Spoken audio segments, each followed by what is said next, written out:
Hola, hoy en Retrologando vamos a ver la parte que está traducida al español de una obra amplia, de una obra compleja, divertida, llena de fenómenos extraños, y me refiero a la narrativa de Jonathan Carroll.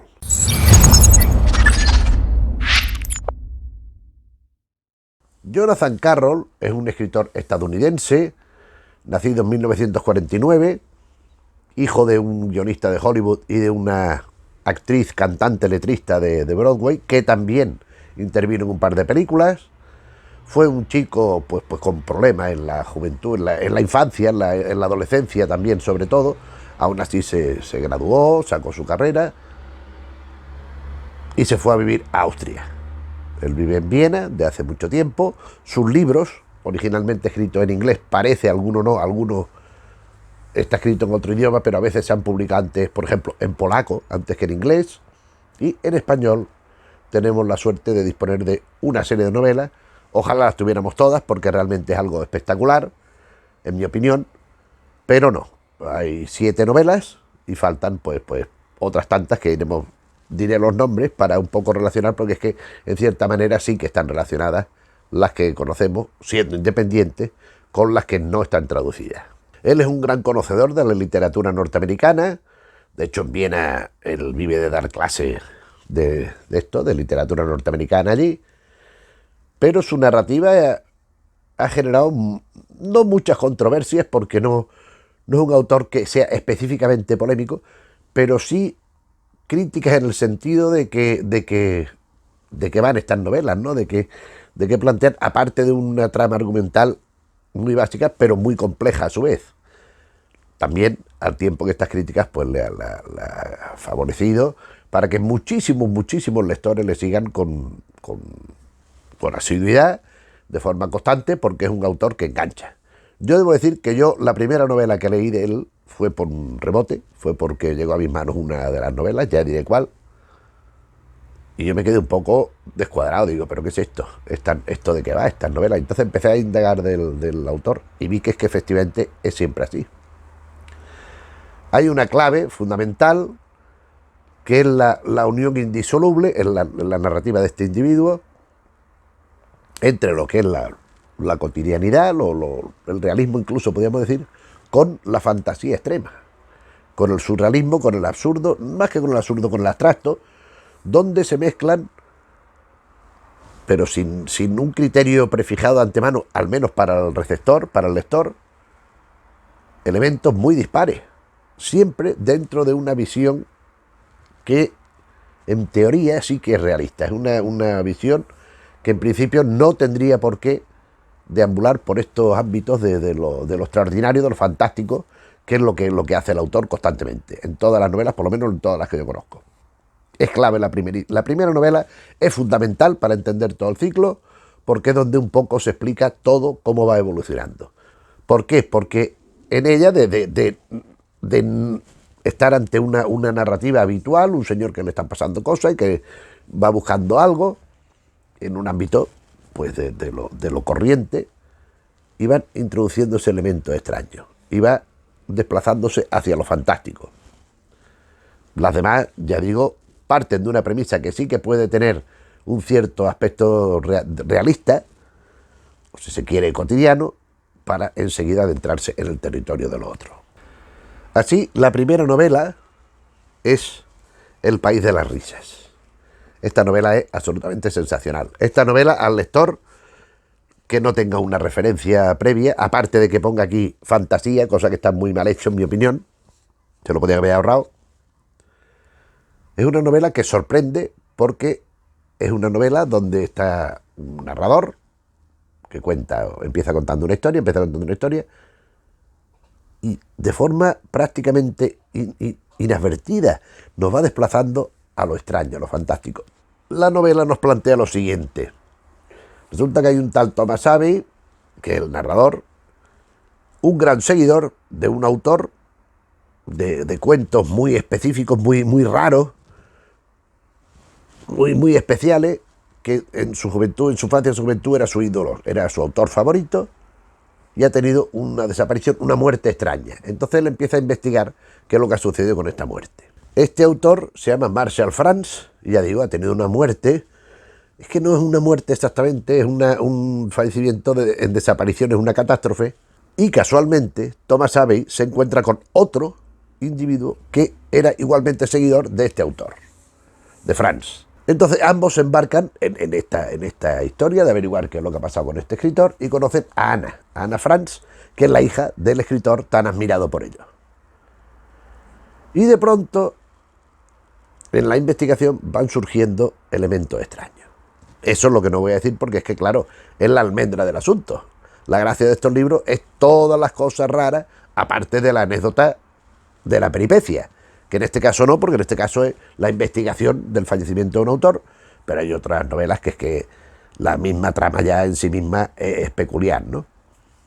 Pero esta novela nos da una serie de claves, porque vamos viendo cómo no hay ningún tipo de distinción, ninguna separación en este mundo normal con la inclusión, la inmersión de esos elementos extraños, que hace que, pues, por ejemplo, que hayan personajes literarios que conocemos todos, pues de pronto están allí actuando vivos, personajes literarios o de cine o de no conocidos, pero igualmente fantásticos. Cuando lleguemos a la novela primera que yo leí, buscaré un párrafo porque era muy ilustrativo el pasaje de un autobús, los que iban en un autobús. Bueno, puedo decir ya, iba un pulpo, iba el pato Donald, iba no sé qué, iba una serie de elementos extraños, un astronauta. Y aquí, en el País de la Risa, la primera vuelta de tuerca, la primera inclusión de lo imaginario es que van a la tierra de donde era este autor, sitio llamado Galen, los dos con la hija del Franz, con Ana, y de pronto encuentran el perro del autor. Bueno, muy bien, y el perro empieza a hablar, bla, bla, bla, bla, ¿cómo? Y le empieza a contar cosas. Hay una serie de testimonios, de documentación, que aboga porque el hombre ha fallecido sin más, pero hay cosas extrañas, y cuando llegan a Galen, pues ya empieza el desmadre. El Galen es un poco la capital donde arranca toda esta serie de fenómenos que se irán, pues, ampliando en las distintas novelas. Según avanza, pues ya nosotros como lectores decimos, bueno, un momento, vamos viendo que el protagonista, Thomas Abbey, va contradiciéndose y va diciendo cosas que no casan de ninguna manera, ¿no? Entonces, ¿hasta qué punto este señor merece crédito o nos está contando una paranoia suya, ¿no? Y esta es una clave que se repite en las demás novelas. Entonces, lo fantástico, como digo, es algo permanente. Aquí los personajes de Marshall France, vamos viendo que las referencias que nos han ido dando de lo que habían leído, que están cobrando vida allí normalmente. Y después otro elemento básico que también es extensible al resto de novelas es la atmósfera. Es una atmósfera que podemos calificar casi de terrorífica, inquietante, una atmósfera opresiva, una atmósfera sobre todo que nos lleva a la incomprensión, porque nos estamos enfrentando a algo que no conocemos, que no es habitual, ni siquiera excepcional, es algo distinto. Esto en cuanto a la primera novela, que ya digo que en mi opinión es esencial para todo lo que viene después, pero después viene una serie de escritos que no están traducidos. Empezando por esta novela, La Tierra del País de la Risa, en 1980. La siguiente sería La Voz de Nuestra Sombra, en 1983, no está traducida. Y después seguiría el sexteto de las respuestas a plegaria, o sea, The Answered Prayer Sextet, que estaría compuesto por Bones of the Moon, Huesos de la Luna, Sleeping in Flame, durmiendo en la llama, en el fuego, A Child Across the Sky, un niño cruza el cielo. Después viene la que vamos a ver ahora, El Museo del Perro.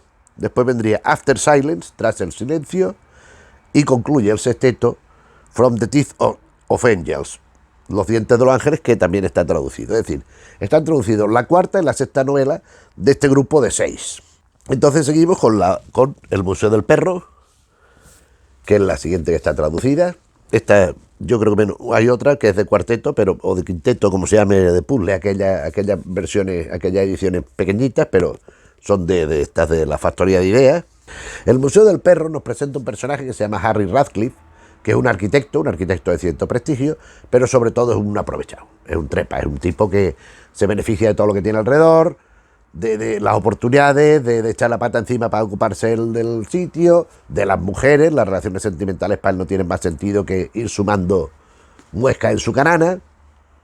Y en esta cuando aparece un jeque riquísimo que le propone y le encarga hacer un museo del perro en su país. Museo de homenaje a los perros.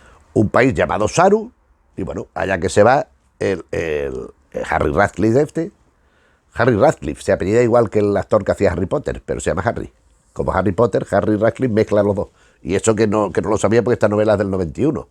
Es anterior a que hiciera Daniel Radcliffe el Harry Potter, la serie de Harry Potter de películas. Pero bueno, curiosa la coincidencia.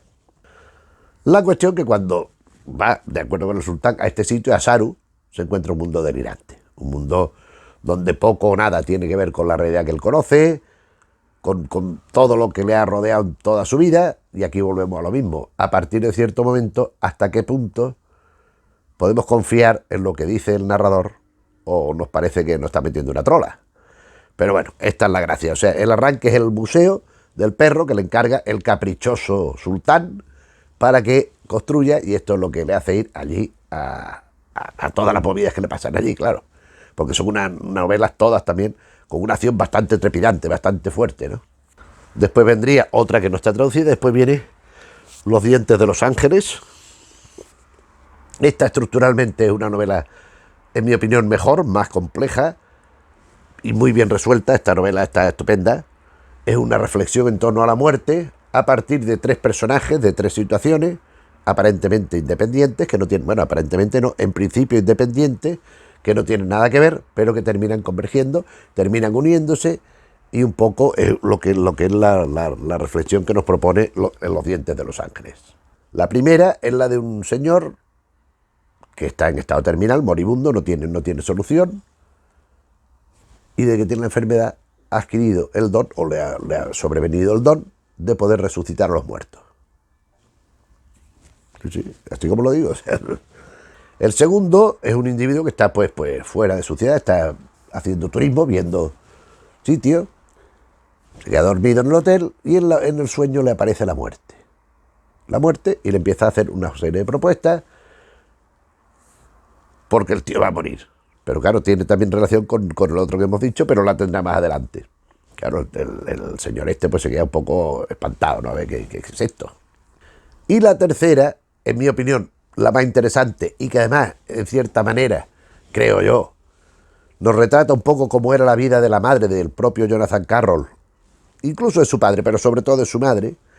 Es una actriz de Hollywood que lleva una vida pues trepidante, una vida tremenda, un ritmo desenfrenado, y de pronto desaparece. Desaparece porque se va, se quita en medio. No quiere saber nada de esto, y qué es lo que ha pasado, y por qué hace esto, y a dónde conduce. Y estas tres historias, que ya digo, aparentemente no tienen ninguna relación, pues terminan uniéndose en la misma. Hasta aquí sería el sexteto de la respuesta a las plegarias respondidas, como se quiera. Y entonces iríamos a The Cranes View Trilogy. Cranes View es una ciudad, el nombre de una ciudad. Entonces la trilogía de lo que pasa en esta ciudad. Ciudad que, como el Galen de la primera, el Sao de la segunda, etcétera, reina la sinrazón, o al menos la sinrazón si lo comparamos con lo normal. La lógica habitual que conocemos está caduca, no tiene ningún sentido. Aparecen personajes que son absolutamente delirantes, situaciones surrealistas, y todo se va siguiendo esta especie de lógica propia, particular de este autor, ¿no? Entonces las novelas serían Kissing the Beehive, o sea, besando la colmena. Aquí ya empieza más a lo que irá viniendo, porque hasta ahora los títulos eran sugerentes, pero a partir de cierto momento empieza a haber un elemento no de ataque, pero sí de algo que genera dolor en muchos títulos. Y este es uno, besando la colmena. Imagínate dando un beso a un panal, la abeja picando, o la avispa, lo que hubiera, ¿no? Las colmenas es más bien la abeja picando allí con los aguijones. Esa es la primera. La segunda es The Marriage of Sticks. Sería la boda de palos. Pero la boda se refiere a una boda a golpes, a bastonazos, a cosas así. Y la tercera, The Wooden Sea, el mar de madera, que es la que sigue, que es justamente la que decía antes, que está en esto de puzzle, en esta edición pequeñita. Claro, habrá otras grandes a lo mejor, pero la que yo tengo es esta, el mar de madera, que es la que cierra la trilogía de Crane View. En esta novela la protagonista es Franny McCabe, que es la jefa de policía de Crane View, que de pronto pues ve un perro, aparece un perro allí con 3 patas y se queda con él, y el perro se muere. En el ínterin va a enterrar al perro cuando recibe una nota, una llamada, y va a ver una casa de una pareja caracterizada por no ser precisamente el alma de la cordialidad ni de la armonía, cosa que sí era la ciudad, se supone, que han desaparecido tal. Y empiezan a mirar en la casa de esta pareja y lo que se encuentra es una pluma con un diseño muy especial, muy particular. Muy bien. Se la lleva, va a la comisaría, y cuando vuelve a la comisaría se encuentra en el coche que ahora apareció el perro, que ya había dejado enterrado, y la pluma esa tan extraña. Pero es que después va a ver a su hija, que se ha hecho un tatuaje, y exactamente la misma forma, la silueta, de la pluma esa que se ha encontrado en la casa de la pareja aquella que discutían tanto. A partir de aquí, o sea, cadáver de perro, pluma, he dicho la hija, es la hijastra, no es la hija, es la hijastra. Pero que se ha tatuado la silueta esta de esta pluma que ya no ha visto nunca. Entonces entra en un mundo delirante donde la propia Franny se encuentra consigo misma de adolescente. La Franny adolescente con la Franny adulta, que tienen la novela tiene 47 años en el momento actual. Pues se encuentra con ella misma de adolescente. Y esta adolescente le lleva a ver a un extraterrestre llamado, que lo tengo por aquí apuntado, llamado Astropel. Astropel es un extraterrestre negro que lo que le viene a concluir a Franny es que cualquier cosa que suceda, cualquier decisión que tome y cualquier acción que emprenda va a tener consecuencias al resto del mundo. O sea, todo lo que ella hace allí en su ciudad tan tranquilamente, pues no puede ser tan tranquilo porque puede tener y va a tener su repercusión en el resto del mundo, de la humanidad. Una cosa curiosa. Entonces esto le lleva a una serie de elementos ya fuera de cualquier sentido, por ejemplo, con un individuo, creo recordar que es holandés o belga, en el 2030, esta novela es de 2001, o sea, no podía estar en 2030 porque de hecho no hemos llegado al 2030 todavía. Entonces tiene que investigar una serie de cosas, aparece una muchacha muerta, y bueno, todo va teniendo su relación. A continuación vienen 2 novelas protagonizadas por el mismo personaje, Vincent Etrich, que estas sí están traducidas ambas. Empezando por Manzanas Blancas. Para empezar, Vincent Etrich, el protagonista, desde un principio está muerto.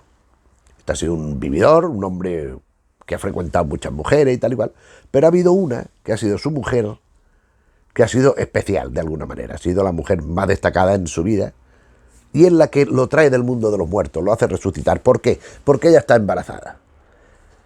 Y el hijo está en peligro, y necesita que su padre, Vincent Etrich, lo defienda, lo proteja y le ayude a poder llegar al mundo y desarrollar pues su labor en vida, claro. ¿Y por qué? Pues porque este niño que va a nacer no es un niño cualquiera, es un niño que está designado para ser el salvador del universo. Hay las fuerzas del mal que están atacando a esta mujer para que el niño no nazca muerto, para acabar con él antes de que nazca, porque puede ser un niño muy poderoso, un ser muy poderoso si llega a nacer y a hacer su vida, y ya digo, liberar al universo del mal. Y esto es lo que trata esta novela. Y vamos con Sopa de Cristales, que es la que yo leí la primera, que es esta.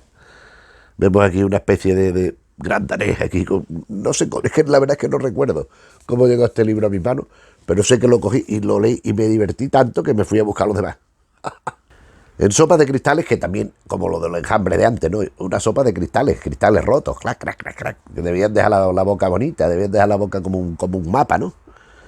Pues resulta que esto es un grupo de personas que en principio viven en Viena, entre los que está Vincent Etrich y esta mujer, que ya ha tenido el hijo ya ha nacido, al final del anterior, es un spoiler, pero un spoiler relativo, porque ya se suponía que iba a suceder. Esta mujer, que se llama Isabel Neucor, esta mujer que está embarazada, ya, la madre del niño, que es el amor de la vida de él, y está siendo perseguida por los agentes del mal o del caos o como se quiera, para que ella y el Vincent Etrich regresen al mundo de los muertos. Con lo cual todo lo que han conseguido se venga abajo. El hijo que ya ha nacido, ya digo, es el engarce entre lo posible y lo que hay en la actualidad, y después todo el enfrentamiento entre el bien y el mal, entre la razón y el caos. El caos es un caos malvado, no es el caos que ya de por sí hay en el libro. Pero aquí, por ejemplo, hay un pulpo que conduce un autobús, hay un dios que es un oso polar, hay una carretera, recuerdo, una carretera que tú te montas y vas por la carretera, en el coche o lo que sea, y lleva al infierno. O sea, no en sentido figurado, sino en sentido literal. Entonces vamos a buscar aquí, porque el prota con un tema de unos calzoncillos, bueno, está en... Entonces, bueno, pues después del tema de los calzoncillos y tal igual, viene este párrafo que, bueno, voy a sintetizar, pero voy a leer algunos trocitos, ¿no? Las puertas del autobús silbaron al abrirse. Simon Haddon subió los escalones con buen ánimo, este otro personaje, por las dos tazas de el autobús. El conductor del autobús, Flemschul, levantó uno de sus numerosos tentáculos para saludar a Simon. Después, con otro de sus tentáculos, apretó un botón para cerrar la puerta. ¿Le gustan los pulpos? Era una jibia, tendría que preguntárselo. Mientras le guiñaba el ojo al conductor cefalópodo, Haddon sacó a relucir su mejor sonrisa. Y te dice quién va en el autobús. Pero vamos a ver cómo lo ve él, ¿no? Dice, se le acostumbra la vista a la penumbra del autobús y distinguir las figuras que estaban sentadas frente a él. Lo primero que vio fue un pavo ocelado que llevaba un vestido verde. ¿Sabéis lo que es un pavo ocelado? Haddon tampoco. Bueno, lo había visto en el zoo de Viena. Una ave gigantesca, tal igual. Después aparece una niña pequeña, ciega, que se caracteriza por ser como un ángel. Un perro impetuoso. Entonces dice aquí, el resto de pasajeros del autobús. Había unas pocas personas, unos pocos animales, 2 personajes de dibujos animados y una bolsa de caramelos de toffee de más de 2 metros de altura. Nada especial, nada nuevo. ¿Y qué ocurre? Pues que esto que va, que ya digo, hay una carretera que va al infierno, están todos los personajes en medio de una guerra entre los dioses. Aquí hay los dioses de la lógica, los dioses de cierta bondad, podríamos decir, los dioses de la maldad, los dioses del caos. El conflicto entre ellos, donde el hijo del protagonista tiene que jugar un papel muy relevante. Y vamos con la última novela en castellano, no sin mencionar la siguiente. Esta novela, Sopa de Cristal, de 2005. Después vendría Eye of the Day, El Ojo del Día, escrita, o por lo menos publicada en polaco, Oko Dnia, el título. Después vendría la que vamos a ver, El Fantasma Enamorado, 2008. Después, en 2014, Bathing the Lion, Bañando al León. 2019, Mr. Breakfast, Señor Desayuno, no sé. Después, 4 novelas cortas, historia, cuentos un poco largos, y 2 recopilaciones de cuentos, de historias muy breves, y un libro de no ficción, The Crown's Dinner. Pues muy bien. Pero vamos con esta novela 2008, que es la última que vamos a ver, que es El Fantasma Enamorado. El Fantasma Enamorado resulta que parte de la premisa de que hay un señor que está en la nieve, en la montaña, se cae, se pega un golpe en la cabeza y se muere.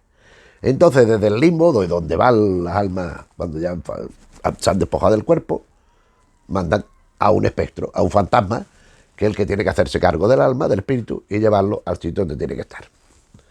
Allí baja el fantasma, ¿y qué ocurre? Que el señor que se ha pegado el golpe no se ha muerto. El fantasma se queda estupefacto, ¿pero esto qué es? Y vuelve allí a donde estaba, que este hombre no está muerto.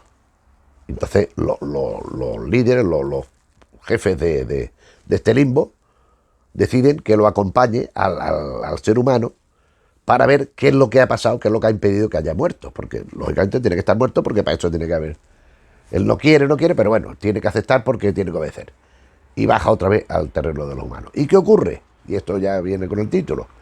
Que ese hombre que tenía que haber muerto tiene una novia que es muy fascinante y que el fantasma se sienta robado por ella y se enamora de ella. El fantasma llega a enamorarse de esta muchacha. Aquí juega un papel muy relevante. En los otros hemos dicho que había una confrontación entre dioses. Aquí hay un alejamiento de los dioses. O sea, los dioses son los que disponen la vida y la muerte. Y aquí hay un ser humano que decide no hacer caso de lo que dicen los dioses. Y, por tanto, decide y asume y lo consigue no morirse. Y a partir de aquí, el conflicto de la novela, donde suceden varias cosas extrañas, hay perros que hablan, tal. Y recuerdo que hay un momento muy interesante donde hay un personaje, uno de los protagonistas, que va de picnic con él mismo en distintas edades. Son 15 o 20 edades distintas, de niño, más adolescente, más mayor, más viejo, más mediano, más jovencito, pero es todo a la vez él. Es como un camarote de los hermanos Marx, pero solo con el mismo, con uno mismo. Y va viendo las perspectivas, la gracia del asunto, de las distintas edades, las perspectivas ante un mismo fenómeno y los pensamientos desde distintos momentos vitales frente a un mismo hecho, ¿no? Entonces, bueno, pues el fantasma al final descubrirá lo que pasa. Todo tiene un precio, enfrentarse con los dioses y con los designios tiene un precio. El fantasma, su enamoramiento por la chica también, pues lo mismo. Bueno, y con esto pues ya terminamos el vídeo. Esto ha sido lo que he venido a contaros hoy, estas novelas de Jonathan Carroll, que a mí me parecen absolutamente fascinantes. Sobre todo la primera es impactante, las demás también, porque siempre va de sorpresa en sorpresa. Ha tenido su influencia en autores, por ejemplo, salta a la mente Neil Gaiman, American Gods, que viene a ser de esta época. La primera edición viene a ser coincidente en la época de Sopa de Cristales, por ahí debe andarse. Pero es un autor que, ya digo, tiene muchos seguidores, ha tenido muchos seguidores, quizá ahora ya, pues sobre todo desde la pandemia hay cierto elemento de raciocinio, pues estas novelas han quedado un poco para mucha gente como en un segundo plano, incluso desfasadas. No es mi caso, yo creo que la imaginación y la fantasía bien estructurada, bien vehiculada y bien escrita, como son estos casos, creo, pues merece mucho la pena y ojalá estuvieran traducidas las demás novelas, porque yo creo que son novelas para disfrutarlas. Si las has conocido, si has leído alguno de estos libros o todos, sabrás exactamente de lo que te hablo. Y si no, pues te aconsejaría que si tienes oportunidad, que no la pierdas y te hagas con alguno, o insisto, con todos estos libros, porque es una sorpresa, una lectura que te estimula a través de lo insólito, de lo desconocido, pero además con un tratamiento no como si fuera insólito, sino como si fuera habitual, como si fuera casi que rutinario. Y eso es algo no muy fácil de conseguir. Este autor lo hace, ya sigue un esquema, ya bueno, pues va haciendo esta narrativa que realmente esta riqueza que va demostrando al principio, pues va mitigándose, ¿verdad? Va siendo sustituida quizá por cierta recurrencia, pero no por ello dejan de ser unas novelas muy interesantes y por eso las hemos traído al canal. Espero, ya te digo, que si las conoces haberte evocado el recuerdo, si no, pues invitarte a leerlas porque siempre me parece muy interesante. Y nada más, si el vídeo te ha parecido bien, pues te agradeceremos que le des al icono del me gusta. Si te interesan las cosas que tocamos un día y otro en el canal, pues que te suscribas, que sabéis que es importante esto. Y nada más, gracias por la atención. Un saludo.